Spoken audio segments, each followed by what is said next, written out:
intended for public consumption. They are private letters, written most frequently in the heat of passion, and containing confessions, secrets, thoughts, and feelings that the letter writer would more happily have died than ever willingly have exposed to the punishing gaze of society.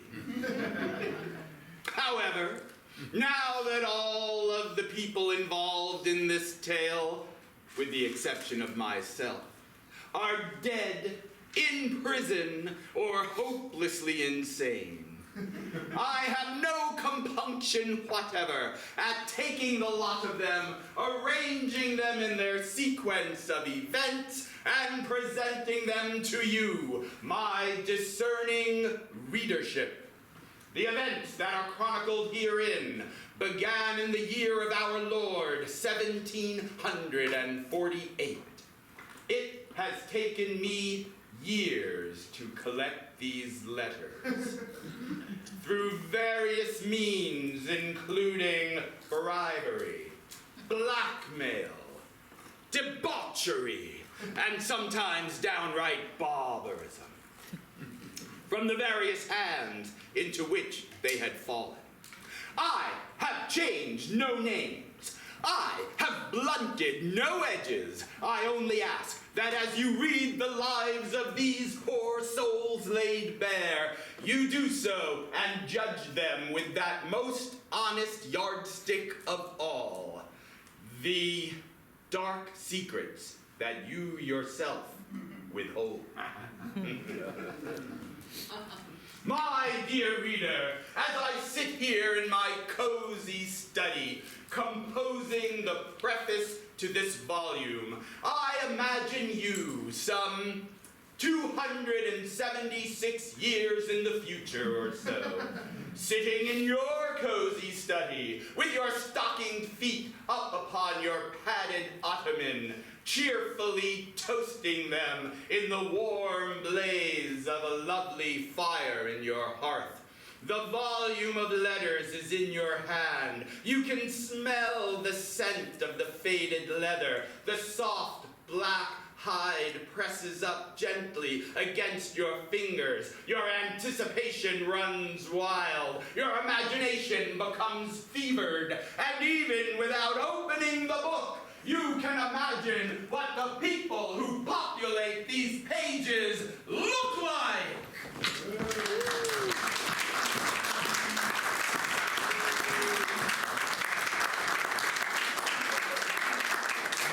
And also, my dear reader, I can only imagine that so in tune are you with this story that you can look at those 6 people in the forefront of your imagination and you can guess which one of them has written the first letter of this collection. I even imagine that on the count of 3, you shout out your guess in some formula similar to the woman in red, or the guy in blue, or something like that. 1, 2, 3! The woman in pink. I heard the woman in pink in my imagination, reader. Did you guess that 276 years in the future? If you did, you are correct. But also, dear reader, I imagine you can guess which of the remaining 5 people received that first letter. 1, 2, 3!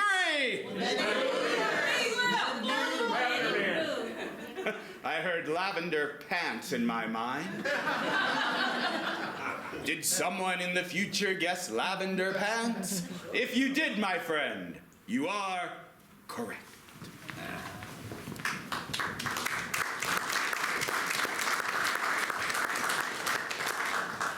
You imagine her sitting at her desk.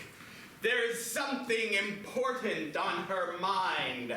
On the count of 3, you guess what it is. 1, 2, 3. A pregnancy. Did 2 of you in the future say pregnant? Yes, she is thinking about a pregnancy. My friends, my readers, sit back. open your books and enjoy this collection of scandalous letters and dangerous liaisons.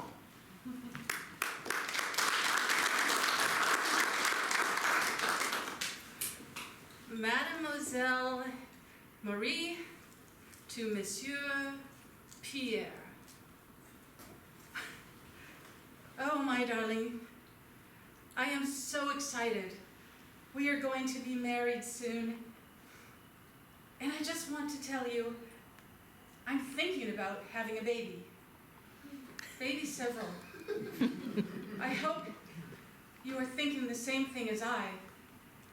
For this morning, I have to tell you, I was in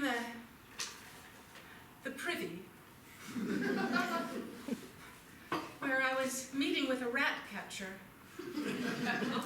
and I was having that conversation. I must tell you about it.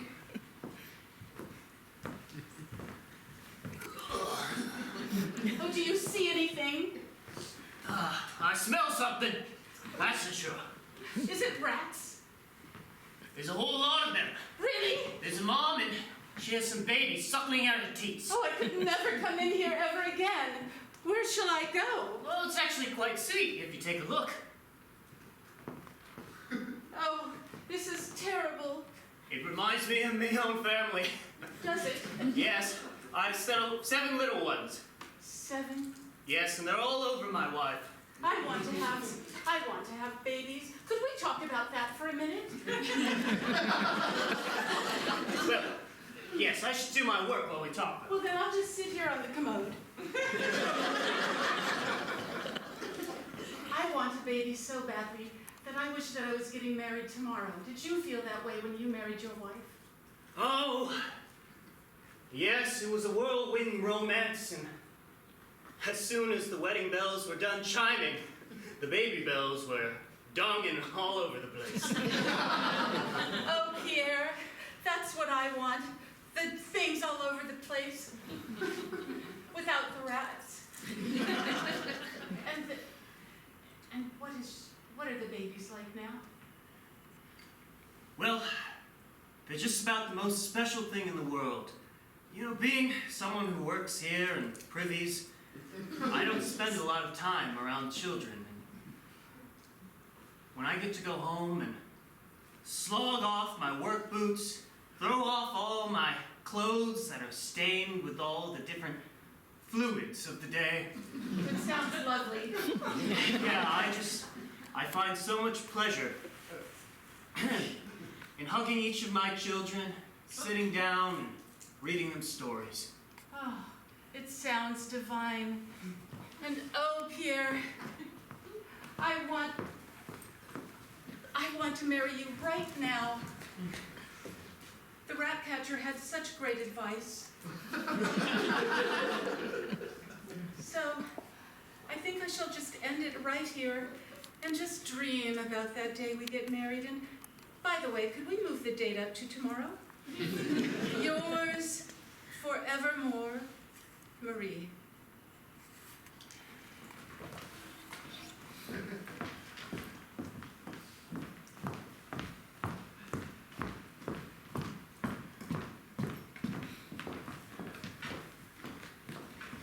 Pierre Lepon to Monsieur Jean-Paul Agnon.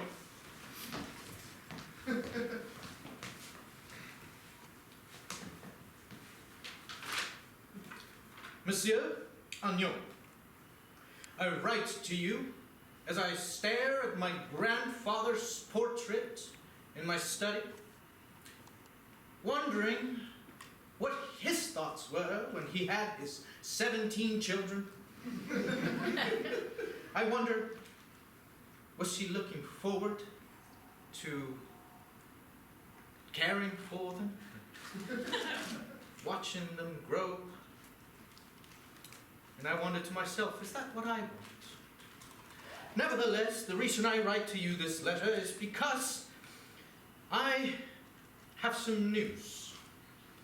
You see, as you know, my grandfather is widely known as the one-legged streetwalker. back in his youth, but he made himself a man of prestige through hard work.